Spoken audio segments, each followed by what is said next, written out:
Il nous a jamais rien fait, Staline. Je veux dire, excusez-moi, c'est peut-être brutal, mais c'est comme ça qu'on doit réfléchir quand on est patriote. Tu te soucies de ton peuple. Tous les gens qui se soucient de tous les des peuples, du moment qu'ils sont loin et que c'est pas le leur, sont toujours des emmerdeurs et des escrocs. Sont les fouteux. J'aime pas ce genre de gens, moi. Un peu comme disait, c'était Adrien Agosi ici, il nous disait, oui, celui qui dit je suis partout chez moi, c'est un nouveau colon, quoi. Oui, bien sûr, oui. Et puis, le mec qui se soucie de la souffrance du peuple birman alors qu'il est breton, je lui dis, occupe-toi déjà de la souffrance des Bretons. Je veux dire, en général, c'est louche. Hein, moi, je suis modeste de ce point de vue-là. Ce qui m'intéresse, c'est les Français, parce que je les côtoie, je sais qui c'est, que j'en suis un. Moi, je dis, s'ils souffrent en Birmanie, que les Birmans se démerdent. Enfin, je veux dire, vive la résistance birmane. Mais je vois pourquoi, d'un seul coup, comme Bernard-Henri Lévy, je devais avoir mon avis sur la résistance birmane, mon avis sur la résistance irakienne, mon avis sur ceci, mon avis sur cela, ou comme Tariq Ramadan, d'ailleurs, qui a un avis sur tout. À un moment donné, je dis, attends, finalement, t'es quoi ? T'es un citoyen suisse, payé par les Anglais, employé par les Anglais, payé par les Qataris, et qui donne ton avis sur les musulmans de France. Je veux dire, ça te regarde pas, tu vis pas en France. Laisse les musulmans de France réfléchir à ce qui est bon pour eux, ils sont là. Toi, tu ne connais de la France que les aéroports. C'est ce que je lui ai dit un jour. Hein. Je dis, pour moi, t'es pas un musulman, t'es un bourgeois internationaliste. Et en tant que bourgeois internationaliste, t'es beaucoup plus proche de Bernard-Henri Lévy en réalité que du musulman de base que moi je fréquente, tu vois. C'est objectif, c'est vrai, tu vois. Et c'est vrai on parle d'où on est, tu vois ce que je veux dire, on ne transcende pas sa condition. Hein, quand t'es pas impliqué dans rien, ton avis est un avis purement esthétique. C'est pour ça que j'en ai rien à branler de ce que dit Bernard-Henri Lévy, et pas grand-chose à ce que pense, comment il s'appelle Narabadan. Oui, machin, j'ai oublié son nom là du coup. Notre ami Tariq Ramadan sur la France, l'islam, le Front National, l'immigration, etc. Ça ne le regarde pas. Je veux dire, il donne son avis sur des sujets qui ne le touchent à aucun moment. Je veux dire, moi, j'ai l'honnêteté et la modestie de dire que je parle de ce qui me touche, de ce dans quoi je suis impliqué, je dirais, physiquement. Hein, voilà. La France, oui, c'est mon problème. Je vis en France, je paye mes impôts en France, je me prends dans la gueule l'oppression de l'appareil d'État français, etc. etc. Hein. Je ne donne pas de leçons aux Américains, je ne donne pas de leçons aux Russes. Voilà. Et quand je prends un positionnement sur la question russe, sur la question américaine, c'est par rapport aux intérêts supérieurs de la France, toujours. Vous verrez bien. Et justement, est-ce que tu penses, puisqu'on a les intérêts supérieurs de la France, sur le problème de la France-Afrique et de nos relations, on va dire, avec les pays d'Afrique, qui sont basés quand même sur un rapport de domination coloniale, hérité évidemment de la période coloniale, mais qu'on a transformé. Indéniablement, oui. Voilà. Est-ce que, justement, il ne faut pas juste aussi de ce côté-là aller complètement rénover nos relations avec tous ces pays, parce que... De toute façon, on sera obligé à un moment donné. Hein. De toute façon, là, en ce moment, la question, c'est pas le passé un peu honteux ou douloureux du néocolonialisme et du post-colonialisme de l'époque très perverse de ce point de vue-là, de la décolonisation, qui a été une autre approche bien plus rentable de l'exploitation. Hein. Il faut le comprendre. La colonisation, ça coûte cher, en réalité. Parce qu'il faut une continuité territoriale, une présence militaire, il faut créer des routes, des hôpitaux, des machins. La décolonisation, c'est les intérêts économiques et rien d'autre. Hein, c'est plus pratique en plus. Ah oui, c'est plus rentable. C'est plus rentable, C'est plus rentable quand tu fais un calcul, exactement comme les Américains se sont rendus compte que le salariat était plus rentable que l'esclavage. Ah oui, bien sûr. Parce que l'esclave, tu es obligé de le nourrir et de le loger gratuitement. Et quand il devient travailleur libre à Chicago, et qu'avant il était esclave dans les plantations du Sud, eh ben, il faut qu'il paye son loyer, et puis qu'il se prenne le chômage et la concurrence. Tu vois, ça c'est pas moi qui le dis, tu lis Iceberg Slim, qui l'explique bien dans Mama Black Widow. Voilà, il faut lire, tu vois. Et ça c'est les paradoxes des belles idées et puis de la réalité pratique. Et soudain, derrière les belles idées, il y a une arnaque en termes de réalité pratique. Ça, c'est toute l'histoire de l'arnaque politique et des belles idées, dont les spécialistes sont comme par hasard tous nos manipulateurs là, cosmopolites. Ils sont toujours sur les belles idées. Donc le sujet, oui, sur l'Afrique, je disais aujourd'hui, le problème, c'est qu'on est en train de se faire, nous, chasser entièrement d'Afrique. La France-Afrique, si laide soit-elle, est en train de se faire entièrement virer par les Américains et les Israéliens. Sur l'affaire du Rwanda, quand on étue l'affaire du Rwanda, c'est que ça. Hein. On l'a vu aussi. Les Américains et les Israéliens qui en nous Côte font virer. d'Ivoire, des snipers israéliens. On nous fait faire le sale boulot. Les Israéliens et les Américains nous font faire le sale boulot pour qu'on se grille en Afrique et en plus ils nous virent. C'est-à-dire qu'on assume le coût militaire et on n'a même plus les avantages économiques. C'est eux qui passent derrière. Hein, voilà, donc la question aujourd'hui, c'est, moi je suis désolé, plutôt que de tirer sur l'ambulance de la France-Afrique, qui est en train de se péter la gueule, la question c'est qui en ce moment sont les acteurs majeurs en Afrique, et nous on est en train de se faire virer de partout. Ouais, parce que là, même là où on est présent militairement. Parce qu'on est là pour faire le sale boulot et être détesté pour les 30 prochaines années. C'est ça. Et on ne recueillera pas les fruits économiques. Ouais, voilà, c'est-à-dire là, on est en train de la réalité de l'Afrique, c'est qu'aujourd'hui, on a les Chinois qui essayent de s'implanter en Afrique parce que c'est la réserve mondiale de matières premières et qu'ils ont un problème de matières premières forcément et qui réfléchissent avec beaucoup d'avance et viennent les contrer en Afrique, les Américains et les Israéliens. Les Israéliens sont très présents en Afrique, présents en Afrique. Hein. Et que pour ça, les Israéliens qui sont les spécialistes de l'opération sous faux drapeau et de la diabolisation ad génocide, là, je sais pas quoi, dès qu'on entend le mot génocide, à mon avis, il y a les services israéliens derrière. Hein. Rwanda, machin, c'est toujours génocide, on sait que c'est leur spécialité. Hein, la gestion du droit de l'hommiste du génocide, du soi-disant génocide. Voilà. Et le dossier du Rwanda est très intéressant. Oui. Le Rwanda, c'est la diabolisation par Israël et par des traîtres qui sont les agents sionistes en France, c'est-à-dire Kouchner et toute la clique, de la présence française au Rwanda, pour qu'on perde notre influence sur le Congo et les matières premières du Congo, pour que les Américains et Israéliens prennent la place. Hein. Voilà, c'est ça. Et puis au passage, virer les Chinois, quoi. Oui, et puis empêcher les Chinois, évidemment. Ouais. Donc nous, aujourd'hui, en Afrique, on a un rôle résiduel. Alors les gens certains peuvent dire c'est bien fait pour votre gueule, machin, c'est la justice immanente, tout ce que vous voulez. Voilà, bon, c'est un empire. La France est une ancienne puissance majeure en déclin, et aujourd'hui, elle se prend dans la gueule. Tout ce qu'un ancien cador se prend dans la gueule quand il vieillit. C'est un peu la métaphore de l'ancien champion qui à la fin se fait boxer par tout le monde, ou de l'ancien chef de la mafia vieillissant qui à la fin se fait flinguer par un petit jeune qui monte. C'est-à-dire qu'aujourd'hui, c'est pas très difficile de s'essuyer les pieds sur la gueule de la France post-coloniale. Et elle est vraiment en voie d'effondrement. Et notamment aussi par des trahisons internes. C'est qu'aujourd'hui, l'appareil d'État français n'est plus au service de la France et de la plus grande France. Oui, c'est ça. C'est au service de la liquidation de la France. Donc on n'a même pas besoin des critiques d'extrême gauche ou de gens issus de l'immigration. On a de toute façon, au sommet de l'appareil d'État français, des traîtres qui travaillent pour la dislocation finale et le démantèlement final de notre ancien empire. Hein, voilà. Donc je ne vois pas pourquoi je m'acharnerais. Hein. Pas la peine. Kouchner le fait très bien, Fabius le fait très bien, Hollande le fait très bien. Parce que l'intérêt supérieur de la France, ce serait de lier des liens... c'est la francophonie, voilà, c'est le rapport Nord-Sud rénové. Voilà, c'est plus Gbagbo que Ouattara dans l'absolu. Oui, bien évidemment. Oui. Et on a joué quand même Ouattara. On a joué. Oui. Comme au Rwanda, on a joué Kagame, qui est un agent américain, une ordure et un génocideur de première. Et qui n'a fait que nous cracher la gueule contre les doigts, alors que l'intervention française a été un peu dans le but de s'interposer pour empêcher le massacre. Hein. Massacre provoqué par les Israéliens. Oui, semble-t-il qu'il y avait même Blackwater dans le coup maintenant. Bien sûr, l'avion descendu, qui, pourquoi, etc. Jeter de l'huile sur le feu, armer des milices, machin, faire monter le bordel, c'est la spécialité de nos amis anglais, sionistes et américains. Hein. Ouais. Et chez les Israéliens, ça remonte au sicaire, pour ceux qui s'intéressent. Allez sur Internet, regardez ce que c'est qu'un sicaire. Vous verrez que c'est une spécialité juive qui remonte à l'Antiquité. D'accord. Hein. L'attentat sous faux drapeau. Oui, l'attentat sous faux. Ça remonte à un siècle avant Jésus-Christ. Hein. C'était déjà leur spécialité dans leur combat contre Rome. Ouais. Les sicaires, allez voir ça. Les sicaires. Vous allez vous instruire ce soir et vous verrez que c'est pas d'hier.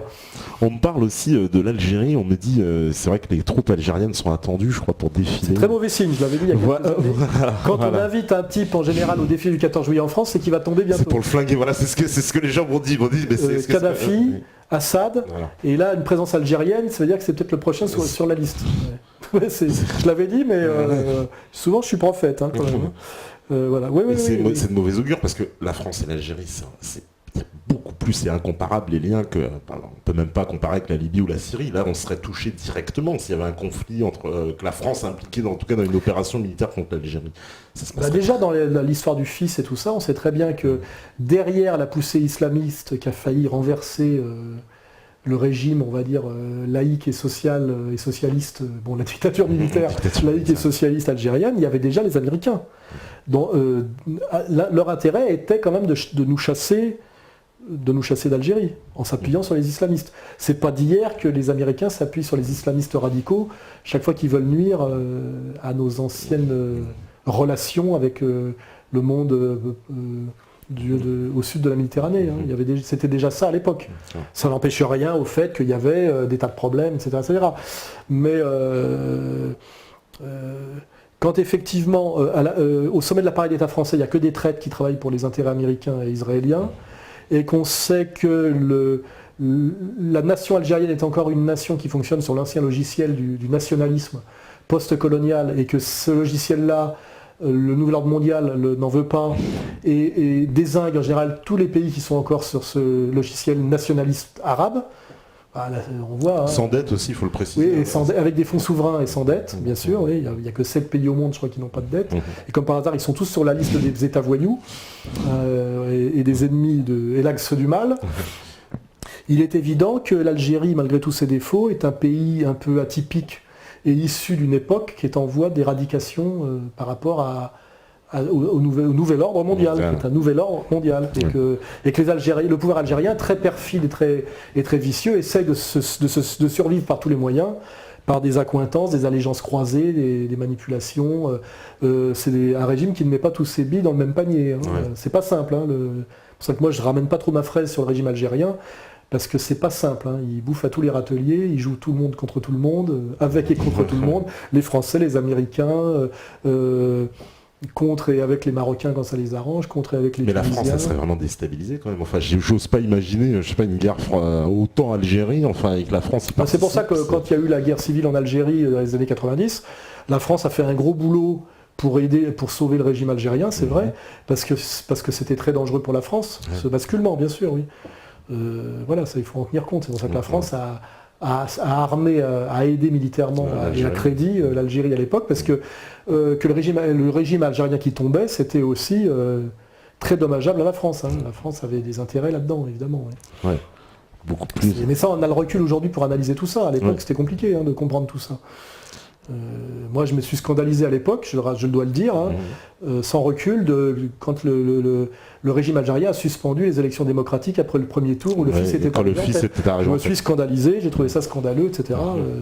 Puis aujourd'hui, je me dis, bon, avec le recul, ça peut se comprendre. Voilà. D'accord. Écoute, pour finir, je voulais parler un peu de Bras d'honneur, peut-être. Oui, Bras d'honneur. Oui, Bras d'honneur, quand même, qu'on en parle un peu. Alors, Bras d'honneur, c'est quoi? C'est un label, c'est ça? Bras d'honneur, c'est un label culturel qui est proche de... il y a égalité réconciliation, il y a contre-culture, là aujourd'hui, il y a Bras d'honneur. Et c'est investir le champ culturel pour les gens de notre sensibilité, on va dire, avec l'idée que on a déjà fait un gros boulot sur le champ politique pur, on fait un boulot sur le champ culturel au sens strict avec contre-culture dans l'édition et de la réédition, et dans une logique métapolitique, il n'y a pas de raison de laisser le champ culturel jeune, parce que c'est un énorme moyen de manipulation, la culture de jeunes, de laisser ça à Skyrock et à Canal+. Donc dans une logique de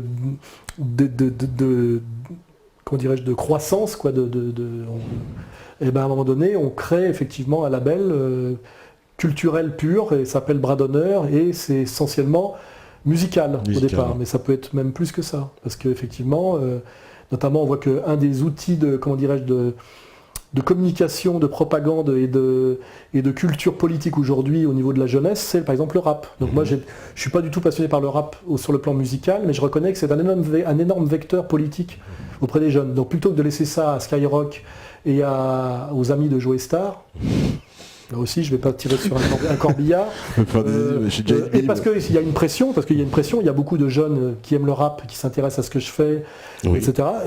Et puis il y a une demande aussi de jeunes qui voudraient échapper à la tutelle Skyrock, etc., en sachant qui est Bélanger, ce que ça représente, tout ça. Et on s'est dit, par la force des choses, et parce que ça pousse par la base, et parce que c'est cohérent de le faire, on a fini par monter, c'est pas moi qui le monte directement, c'est Mathias Cardet et Stéphane Perron. J'ai fini par accompagner ce projet qui me semble totalement nécessaire et cohérent. Et donc ça démarre demain, là, fin du mois. C'est un site internet et une plateforme de musique. De musique, d'accord. Où on se sert de la technologie moderne, du téléchargement. Donc on va diffuser de la musique. On va aider à faire connaître de la musique qui nous semble de qualité et qui tend à être bloqué par le système actuel, qui est un système de domination à tous les niveaux. Parce que cette soumission, elle existe dans la musique aussi. Elle existe partout. Parce qu'un artiste aujourd'hui qui voudrait adopter une position, rien que dire moi j'aime bien la Soral, c'est faire un rap qui ne fait pas que cracher sur le Front National et les flics, et faire l'assomption en douce du droit de l'hommisme et SOS racisme, le mec rapidement il disparaît quoi, on ne le voit plus. Hein. Ou alors il faut qu'il fasse semblant. Et ça donne des trucs un peu louches. Je vais pas citer de nom là, mais récemment il y en a un qui a fait une espèce de rap. Il y a une chanson sur toi, tu connais. Ouais, Médine, mi raisin pour essayer de faire du buzz sur moi où il y avait pas. MC Soral. Ouais, il y a rien, il n'y a pas de contenu. On ne sait pas où il veut se placer en tout cas. Moi c'est ce que j'ai dit dans l'émission. Il fait le malin quoi. Mais parce qu'il se dit je vais buzzer quoi. Donc en fait il y a des jeunes qui poussent, il y a des jeunes de talent, et je me suis dit puisqu'aujourd'hui on existe sur internet, qui est aussi un moyen de business aussi, je veux dire d'économie, parce qu'il n'y a que les gauchistes qui demandent leur argent de poche à papa, qui ne comprennent pas qu'à un moment donné, on peut être autonome politiquement si on est autonome économiquement. Donc on ne fait pas du business parce qu'on veut s'enrichir et parce qu'on est des vendus, mais parce que il n'y a que comme ça qu'on peut exister. Si Dieudonné fait tout ce qu'il fait aujourd'hui, c'est-à-dire la quenelle au système, c'est parce qu'il avait monté une organisation d'indépendance économique depuis déjà 10 ans. Il était hors de la SACEM, il avait son propre théâtre, etc. Et c'est moi, j'ai compris ça. Je me suis dit, il faut sortir du logiciel gauchiste où tu combats l'État en lui demandant des subventions. C'est le truc du gauchisme, c'est-à-dire du meurtre du père, de la politique compris comme freudisme, comme Oedipe. C'est-à-dire je combats l'État et je lui demande qu'il m'aide à le combattre. Parce qu'en fait, c'est papa. C'est ça le gauchisme, c'est que des subventions d'État derrière et des aides de l'État. L'État, si vous le combattez sérieusement, ne vous aide pas à le combattre, il vous cogne. Et donc si on veut combattre l'État, on essaie de pouvoir exister sans lui, donc on sait qu'on n'aura pas de subventions, on n'aura pas les médias dominants à notre service comme caisse de résonance, j'ai pu le vérifier, Dieudonné a pu le vérifier. Pour ça, méfiez-vous de tous ceux qui prétendent combattre le système et qui ont droit aux Inrecuptibles, au Monde, à Libération, à Canal+, etc., etc., etc. C'est forcément qui tapine. Quoi. Je veux dire, Et donc, maintenant, comme on a une grosse audience sur Internet et qu'on a monté aussi de l'économie Internet, de l'économie vertueuse, on ne vend pas de la merde, pour ceux qui critiqueraient. Voilà, il y a une société aussi qui vend des aliments... Oui, des produits écologiques de qualité, c'est au bon sens. Au bon sens, voilà. On a prenons le maquis qui vend des produits, on va dire, de type un peu survivaliste. Voilà, ça me paraît nécessaire. On a au bon sens qui vend des produits écologiques de très bonne qualité. Et puis ça fait vivre des gens de la mouvance. Oui, tu as créé des emplois grâce à ça, il faut quand même le dire. On fait vivre une vingtaine de personnes. Voilà, il y a des emplois permanents. Et qui leur permet à la fois de militer politiquement et en même temps de ne pas être à Pôle emploi, dans la dépression nerveuse, ou de dire je milite la nuit et le jour je tapine pour le système. Ce qui rend dépressif, jusqu'à ce que le mec se fasse choper et virer. Tu vois. En plus. Donc on crée de l'économique, donc du social, donc du politique, et puis on permet à des gens, on a créé des boulots de mecs aujourd'hui qui, au lieu de travailler la nuit pour nous en faisant de la merde le jour, font ce qu'ils aiment le jour et peuvent dormir la nuit. Voilà. Et on les paye au SMIC ou un peu plus, mais je veux dire, on fait ça. Et Bras d'honneur, c'est aussi aider des jeunes, ou des moins jeunes d'ailleurs, qui font des choses qui nous paraissent de qualité dans la musique et dans la culture, les aider à fonctionner, c'est-à-dire à avoir un public et donc peut-être à gagner un peu leur vie. Et donc d'aller contrer le système hégémonique sur ce terrain-là pour montrer qu'il n'y a pas que de la merde dans le rap, que de la merde dans la musique, etc., etc. Et puis on a grandi le cercle de la dissidence. Et puis aussi on est un peu moins spécifiquement sur le politique pur où on est de plus en plus bloqué. Là ils sont en train de fabriquer une loi Schremek à Souline, deux catholiques de souche, comme vous pouvez le vérifier, qui sont en train d'essayer de faire pondre une loi uniquement pour empêcher Dieudonné et moi d'exister sur Internet, parce qu'ils ont bien compris qu'on leur avait mis une sacrée quenelle avec Internet, ou un sacré bras d'honneur. Donc voilà, donc il faut qu'on ait un coup d'avance. Donc si à demain on est bloqué sur le politique pur, ça sera plus dur de nous bloquer sur le culturel. Voilà, donc on essaie d'avoir un coup d'avance plutôt qu'un coup de retard, et d'être encore plus métapolitique qu'avant, de diversifier, de s'étendre, etc., dans un but d'efficacité. Voilà. Parce que ton site, là, Égalité et Réconciliation, le site il est classé, très très bien classé à Alex Aranc, c'est parmi les 188e, voilà, quelque chose comme ça. Tout site confondu. Tout site confondu, on rappelle. Le site de la SNCF, dans les sites de réinformation, on est le premier de très loin. Oui. On est passé devant F de Souche, faut pas oublier, très longtemps F de Souche a été très haut, sur une ligne qui est quand même plus égalité réconciliation que F de Souche, mais on est passé aussi devant Rue 89, devant Mediapart, devant tous ces faux sites qui prétendent faire de la réinformation sur Internet et qui sont en fait pour nous empêcher pour nous combattre en réalité. On voit bien que sur les sujets sérieux, Mediapart et Re89 tapinent toujours pour le système, sur Dieudonné, la dissidence, etc. etc. C'est un marqueur. Hein. C'est des faux sites de réinformation parce qu'ils se sont dit qu'il faut qu'on investisse Internet pour aller contrer le travail. La vague qui est en train de monter. Oui, bien sûr, mais ils se font choper parce que sur Dieudonné, sur moi, ils font toujours le tapin. Donc c'est comme ça qu'on voit que c'est des qui sont dans le système. Hein. De toute façon, c'est simple. Dès qu'un site me traite d'antisémite, moi Dieudonné, vous savez qu'ils tapinent pour le système. Sinon, ils sont plus nuancés. C'est plus nuancé. Ils se posent la question, ils y répondent de façon plus subtile, etc. Quoi. Donc à la fois, c'est le prix à payer pour eux. Hein. Mais ça, donc grand succès, et puis t'as des équipes derrière, on peut leur passer. Oui, c'est aussi pour les gens qui m'emmerdent parfois. Je dis que moi, contrairement à certains sites que je nommerai pas, où on dirait le catalogue de la Redoute, il n'y a pas de pub sur le site. Je pourrais être riche aujourd'hui si j'acceptais de mettre de la pub comme on me le demande tous les jours sur égalité et réconciliation. Il y a des sites de contre-information assez vulgaires et qui m'attaquent régulièrement, qui sont gavés de pubs, et de pubs de merde. Hein. Nous, on met un point d'honneur à ne mettre aucune pub. Rien qu'avec ça, je serais riche, hein. Mon site vaut très cher, il est à moi, il vaut très cher, et je peux le vendre, si je veux, à la pub. Hein. On me demande tous les jours. Je le fais pas. Pour que le site reste crédible, c'est un site avec des gens qui travaillent jour et nuit pour l'alimenter. Les petits cons qui m'emmerdent ne se posent pas la question de savoir comment ça fonctionne économiquement un site comme Égalité et Réconciliation. Avec des vidéos exclusives, des reportages exclusifs, beaucoup de travail, une mise à jour constante avec des rédacteurs en chef, des antennes locales, etc. C'est des gens que je paye grâce au système qu'on a monté, et qui sont salariés pour pouvoir vous offrir cette réinformation permanente de qualité. Et malgré tout, il n'y a pas une pub sur le site, et tout est gratuit sur le site, je vous ferai remarquer. Le site d'information est entièrement gratuit. Par contre, on a des sites partenaires qui sont liés au site, qui sont en fait des petites PME, qui sont montées par des militants d'égalité et réconciliation. Ce qui leur permet parfois de faire du bénévolat pour ER, et donc d'apporter quelque chose parce qu'ils peuvent gagner leur vie, parce qu'ils sont salariés dans, prenons le maquis, actionnaires dans Au Bon Sens. C'est comme ça qu'on fonctionne. Donc pour les quelques crétins crypto-gauchistes qui nous emmerdent en disant ouais, vous faites de l'argent, vous faites du business, machin, etc. Quelque part, j'ai envie de vous botter le cul parfois, parce que si je voulais, j'accepterais de mettre 5 pubs sur le site, je le dédiaboliserais un peu. Tout le monde ne demande que le système ne demande que ça, hein, que je le rejoigne en douce. Hein. Et là, je serais rentier. Je ferais ce qu'ont fait plein de mecs hein, quand vous regardez l'évolution du journal Libération, qui était un journal d'extrême gauche, avec une page de courrier des lecteurs pour les taulards, etc. En réalité, l'histoire des médias, c'est des mecs qui font de l'avant-garde ou de la contre-culture et puis petit à petit se vendent.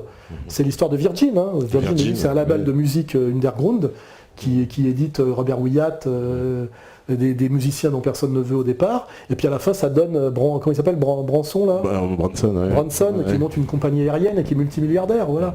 Je vous le dis, pour ceux qui nous font chier, le site Égalité Réconciliation vaut très cher, il est à moi. Et je mets un point d'honneur à ce qu'il n'y ait jamais une pub dessus, malgré tous les gens qui me mettent la pression pour que j'en mette. Hein, voilà.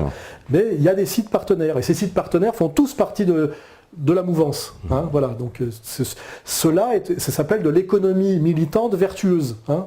Et en dernière sorte, on ne vend jamais de merde, on ne fait pas de gadgets, on ne vend pas de saloperies. On ne vend que de la qualité dans tout ce qu'on fait, vous pourrez le vérifier. Voilà. Donc je le dis parce que des fois je suis agacé quand je vois le boulot qu'on fait, les efforts qu'on fait, les risques qu'on prend, et le peu de pognon qu'on prend. Hein, je suis quand même encore là ce soir, à 56 ans. Hein, je suis pas aux Seychelles ou je sais pas où. Hein, je suis pas très bronzé, comme vous pouvez le voir. Je prends pas beaucoup de vacances.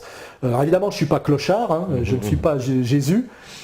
Les gens me reprochent de ne pas être encore mort, particulièrement souvent. Hein. Genre, normalement, vous devriez déjà être mort.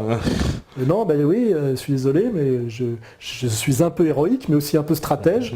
Et je ne suis pas uniquement là parce que certains veulent voir mon sang couler comme spectacle, parce qu'ils s'emmerdent sur Internet de leur vie de merde. Vous voyez. Voilà. Donc c'est une petite mise au point que je fais, elle était importante. Non, c'est important. Et donc à partir de demain, il y aura aussi bras d'honneur, n'est-ce pas, que nous avons monté, voilà, et j'ai déjà dit ce que c'était, voilà. Et justement, pour finir avec justement, parce qu'ici on a reçu d'ailleurs tous tes lieutenants quasiment, j'ai envie de dire, mais c'est un nouveau visage, on peut dire égalité-réconciliation avec Marion, avec... oui, pareil, Marion Sigaud, personne ne voulait l'éditer, elle était diabolisée parce qu'elle avait des positionnements très courageux, très honnêtes.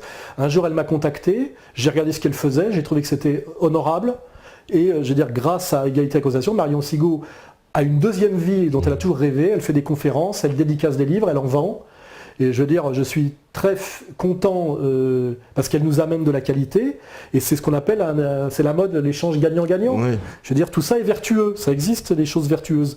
Je l'ai aidée, je l'aide, elle nous aide. Voilà. Farida Belgoul, pareil. Farida, il y a, je peux citer Nomade Patriote, on a Ce qui veut dire que je ne suis pas si, comment dirais-je, dictatorial, narcissique, mégalomane, autocrate que ça. Parce qu'en réalité, égalité et réconciliation aide beaucoup des gens à exister, et parfois à exister même en concurrence avec moi. Ouais, tu mets même, beaucoup de gens en avant. Quand je viens là ce soir, je me dis pas Meta TV est un concurrent possible de ERTV. Je me dis, j'ai regardé ce que tu faisais au début, j'étais suspicieux, parce que je me dis, bon, on va voir si c'est pas du bidon, s'il n'est pas payé par le système. Après, je vois que sur certaines positions, notamment le congrès de la dissidence, je vois que tu te tiens correctement. Je me dis, il fait le boulot, je vais lui filer un coup de main, même si des gens peuvent me dire, ouais, mais c'est des parts de marché qui va piquer à ER. Je ne fonctionne pas comme ça. Voilà, c'est clair et net. Voilà. Et c'est peut-être aussi pour ça que j'existe et que je dure. Parce que l'air de rien, je crois quand même que sur la longue durée, quand tu te tiens à peu près correctement, ça se passe moins mal que quand tu fais que mentir, trahir et manipuler. Les salopes, là, dont on a parlé tout à l'heure, ils n'ont pas un grand avenir. Donc c'est un message que j'envoie. Se tenir correctement, ça peut être rentable en dernière instance. C'est un peu le pari de Pascal, vous voyez. Finalement, ça peut être une intelligence stratégique de se comporter correctement, de ne pas trahir, de ne pas mentir, vous voyez, de ne pas se coucher. Ça peut être même, en dehors même du fait que tu te sens, tu peux regarder tes gosses dans les yeux sans trop te sentir mal, je ne sais pas comment d'autres font, hein. En plus, même à long terme, c'est peut-être même une bonne stratégie. Ça permet de durer, voilà. J'envoie le message pour certains qui seraient tentés par la voie facile, la voie du bas. La voie du haut, là, elle est peut-être plus dure, elle prend plus de temps, mais elle amène beaucoup plus haut. Voilà. Et elle amène à vivre des choses beaucoup plus passionnantes, intéressantes et valables. Hein, voilà. C'est pour ça que je ne fais pas mon âge, pour certains qui me le disent. C'est parce que j'ai une vie, il y a des gens qui sont détruits physiquement par toute la merde qui bouffe et qui garde en eux et qui relaie. Tu vois ce que je veux dire ? Moi je pense à la justice immanente. Hein, si je faisais pas ce que je fais, j'aurais peut-être déjà développé un cancer, comme d'autres qui sont entièrement sous médicaments. Je connais tout ça. Hein, je le dis pas, mais je connais des mecs qui sont des ordures complètes qu'on trahit dans tous les sens au niveau médiatique, mais ils sont sous dialyse, ils sont complètement... leurs organes les lâchent. Et je pense que je veux dire, ça ne veut pas rien dire pour moi. C'est le prix de la justice immanente, le prix de la trahison. Ça se paye toujours, quelque part. Hein. Les gens qui font que de la merde, qui savent qu'ils sont des merdes et des traîtres, je pense que ça les ronge intérieurement, même malgré eux, et ils le payent. Voilà, et c'est... Et donc toi, parce que voilà, on a senti justement que cette année il y a eu égalité réconciliation. Vous avez vraiment décidé de mettre beaucoup de gens en avant, de dire c'est pas Soral, parce que moi, je suis fatigué. Je répète un peu, j'ai dit quand même tout ce qu'il fallait dire depuis des années. J'écris pas des livres comme Nab parce que j'ai la main qui écrit toute seule, graphomaniaque. Et c'est bon, j'ai déjà fait suffisamment de boulot. Et moi, si je peux accompagner des gens, être un peu chef d'orchestre et aider à des talents à éclore plutôt que de vouloir tirer sur ma propre ficelle jusqu'au bout. Là, j'écris pas de livre en ce moment parce que j'ai rien à écrire. J'ai rien de plus à écrire en ce moment. J'écrirai peut-être dans quelques années un livre sur des choses qui seront intéressantes qui me seront arrivées et que j'aurai racontées. Mais là, pourquoi j'écrirai un livre de plus avant d'écrire Comprendre l'Empire, j'ai passé entre l'avant-dernier livre et celui-là quelques années, mais c'est des années d'expérience de plus pour produire une analyse. Je veux dire, ça aussi. En ce moment, j'ai plus... je suis plus utile comme éditeur que comme écrivain. Voilà. Et souvent, sur certains sujets, quand on me dit vous faites moins de vidéos du mois, sur certains sujets, mon avis sur l'Ukraine est moins autorisé que des gens qui sont plus spécialistes sur la question ukrainienne, parce que je ne suis pas omniscient, et plutôt que de ramener ma fraise sur ce genre de sujet, je préfère donner la parole à un mec qui va en Ukraine, qui connaît l'Ukraine, etc., etc. Donc aujourd'hui, mon boulot est plutôt un boulot de chef d'orchestre que de soliste, et c'est, puisque j'en ai les moyens, de donner la parole à des gens qui ont quelque chose de précis et d'important à dire, plutôt que de vouloir à tout prix, comme ce soir, parce que tu me l'as demandé, occuper l'espace, tu vois. Je suis très bien quand je suis chez moi tout seul à écouter de la musique et que j'ai pas parce que j'ai fait une émission comme la tienne, le lendemain, trois convocations chez les flics, deux nouveaux procès qui me tombent, 14 menaces de mort qui arrivent sur mon Facebook, etc. Parce que c'est ça, hein, la réalité. Parfois, je suis très bien un peu en retrait, il n'y a pas de problème. Et je me réjouis du succès des gens sur lesquels je mise et auxquels je crois. Voilà. Je m'en réjouis. Je ne suis pas quelqu'un... je ne suis pas un jaloux. Voilà. Je suis tellement sûr de moi et de mon talent que la réussite des autres ne me fait pas d'ombre. Voilà. C'est ça pour toute cette pression justement qui s'abat comme ça sur toi. Comment tu fais pour évacuer tout ça? D'abord, je veux dire, en 2004, quand j'ai pris tout dans la gueule du jour au lendemain, là, j'ai souffert. J'ai perdu 4 kilos en quelques jours. J'ai été au bord de la dépression. Il a fallu que je me cache. Bon, je ne me suis pas soumis, mais j'ai eu peur, je le reconnais. C'est très très violent quand tu prends le système dans la gueule, même si tu sais que ça existe, quand tu le prends dans la gueule, c'est d'une telle puissance. Le tout-puissant lobby sioniste est tellement puissant que tu es terrifié, un peu comme un être humain qui est courageux, mais d'un seul coup, il est face à un animal préhistorique qui fait 20 tonnes. Il se dit, je vais me faire massacrer. Et le truc, c'est bon, je vais me faire massacrer, mais je ne vais pas demander pardon, je ne vais pas me tourner. Tu sais, c'est comme un boxeur. En boxe, tu peux perdre seulement que tu ne te tournes pas. Tu vois ce que je veux dire? Tu ne dois jamais te présenter de dos. Et quand tu te fais dérouiller, tu fais ça, mais tu fais pas... tu fais ça et tu prends. Donc moi, à un moment donné, j'ai pris, j'ai ramassé, quoi. Mais j'ai pas trahi. C'est ça le truc, voilà. Et petit à petit, j'ai pris l'habitude de prendre des coups, d'être menacé, agressé, et l'homme s'habitue à tout. C'est ça qu'il faut comprendre. C'est-à-dire qu'au bout d'un moment, tu te demandes comment des gens peuvent vivre en Palestine, tu vois. Comment des gens peuvent vivre en Syrie en ce moment. Il y a des bruits de bombes partout, puis finalement, au bout d'un moment, les mecs, ils montent la télé, tu vois. Parce que, voilà. Et j'ai vu ça, moi, hein, je l'ai vu. On s'habitue à tout. Et donc, c'est vrai qu'au début, c'est très dur, mais qu'au bout d'un moment, on s'habitue. Et moi, ça fait quand même... j'étais déjà habitué à la subversion médiatique. Et après, je suis passé à la subversion politique dangereuse. Et maintenant, je suis un peu habitué. J'ai l'entraînement, donc... je stresse moins, tu vois ce que je veux dire, je gamberge moins. Mais je te dis, c'est comme le sport, c'est un sport, hein, c'est un sport. Il faut du temps. Et je dis à ceux qui démarrent, là, allez-y doucement, parce que quand je connais des gens qui ont fait des quenelles et qui ont pris dans la gueule les menaces, machin, parce qu'ils ont été balancés sur des trucs et ils se sont pris des menaces de mort, des appels anonymes et tout. Il y en a qui m'appelaient, qui m'envoyaient des messages, et qu'est-ce que je fais? Ils flippaient total, tu vois. Et c'est vrai que là, on n'est plus dans le virtuel. Quand ta tête est mise à prix, et que tu ne peux pas marcher seul dans la rue, que tu risques d'être agressé, que tu subis des agressions en commando, etc. Mais tu t'habitues, c'est une culture. C'est-à-dire ton cuir s'épaissit. C'est-à-dire et ça demande du temps. Il faut être humble à ce niveau-là. Tu vois, par exemple, toi, à un moment donné, tu vas être trahi par des anciens amis, insulté, traité de bounty, de je sais pas quoi, de machin, de trucs. Et des fois, c'est douloureux. Tu vois, tu as envie de chialer, tu as envie de cogner, etc.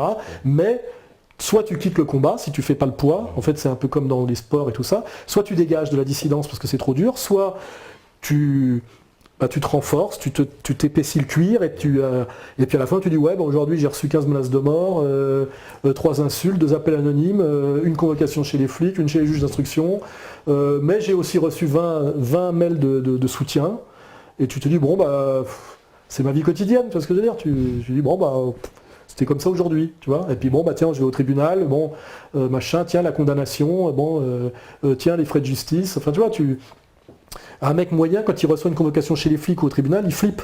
Et quand il est au tribunal, il perd ses moyens. Parce que c'est vrai que c'est comme quand tu es un gamin à l'école, asseyez-vous, levez-vous, etc. Quand tu as eu je sais pas combien de procès, tu arrives, tu rigoles. Moi, j'arrive chez les juges d'instruction, mon avocat, il se marre. Je vanne, je me fous de la gueule, je me fous de leur gueule. Je sais quelle est la limite possible, quel est mon droit. Je me fous de leur gueule. Tu vois ? Je me suis fait exclure du tribunal la dernière fois que je suis allé soutenir Dieudonné. Parce que je pétais, je riais, je foutais la merde. Je m'en fous maintenant, tu vois, j'ai l'habitude. Alors que j'ai vu des mecs se décomposer. Hein. Parce que tu peux être un warrior de la rue ou avoir... T'arrives au tribunal, tu le vois, le mec, il est comme un petit garçon. C'est fait pour ça, hein, c'est fait pour te faire perdre tes moyens. Mais quand il y allait 1 fois, 10 fois, 20 fois, et tu vois Diodo, c'est pareil. C'est sa succursale, tu vois. Diodo, pareil, il a le cuir tanné, il a tout subi tellement que...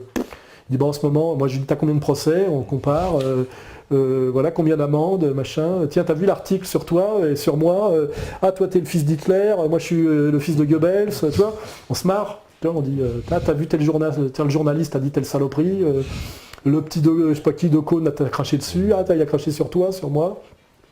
C'est un peu comme un sport, enfin tu vois, une espèce de jeu comme ça. Et voilà, quoi. Je veux dire, bon, il y a pire. Hein, parce que je veux dire, voilà, il y a pire. Il y a des gens qui ont vécu pire que ça. Hein.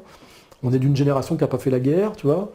Finalement, pour l'instant, qu'est-ce que je risque? Des agressions, des condamnations, à de l'argent surtout. Bon, peut-être un jour la prison, parce qu'ils iront jusque-là. Mais bon, rappelons-nous ce qu'ont vécu certains résistants dans d'autres périodes.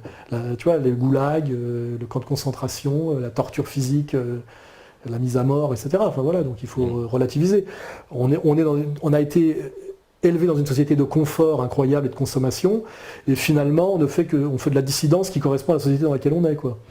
Hein, c'est pas non plus, c'est pas non plus, Solzhenitsyn partant au goulag, tu vois, etc. Quoi.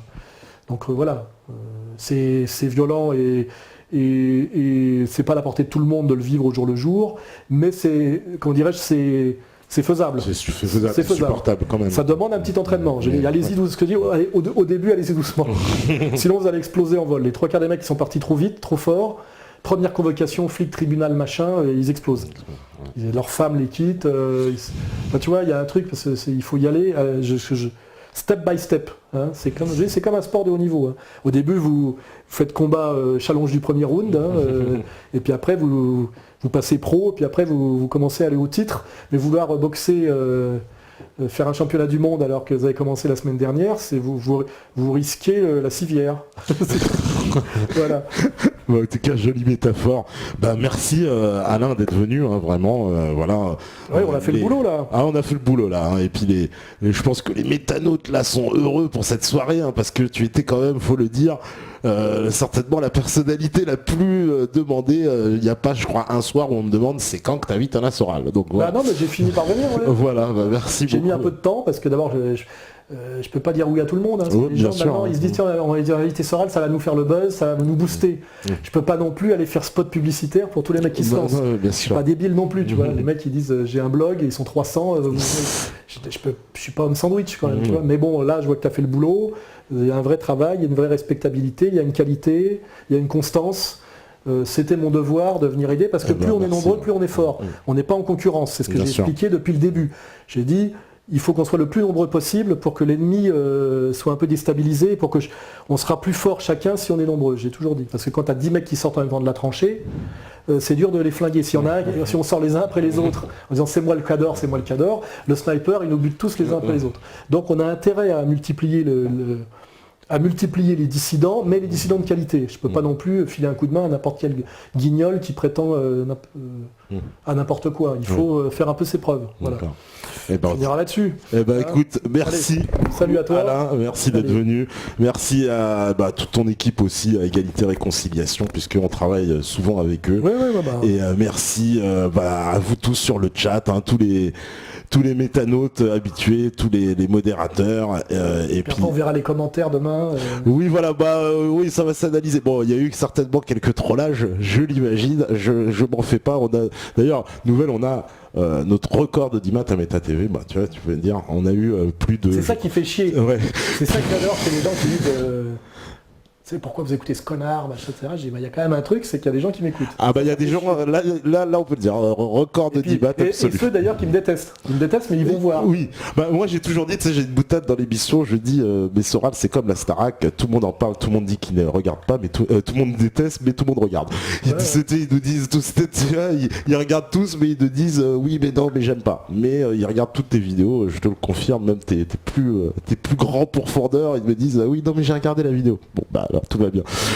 Continuons comme ça. Continuons comme ça. Merci beaucoup. Merci Steph, Mikey, Sandrine, toute l'équipe à la régie, l'IS, Nico, etc., etc. Et puis, vous savez très bien que si vous étiez là ce soir, c'est que vous êtes la résistance. Merci. À demain. Ciao. Bravo. Je fais un peu de pub aussi pour moi. Des centaines de pour moi, millions de pour gens le mien. qui meurent de faim. C'est l'une des contradictions du monde d'aujourd'hui.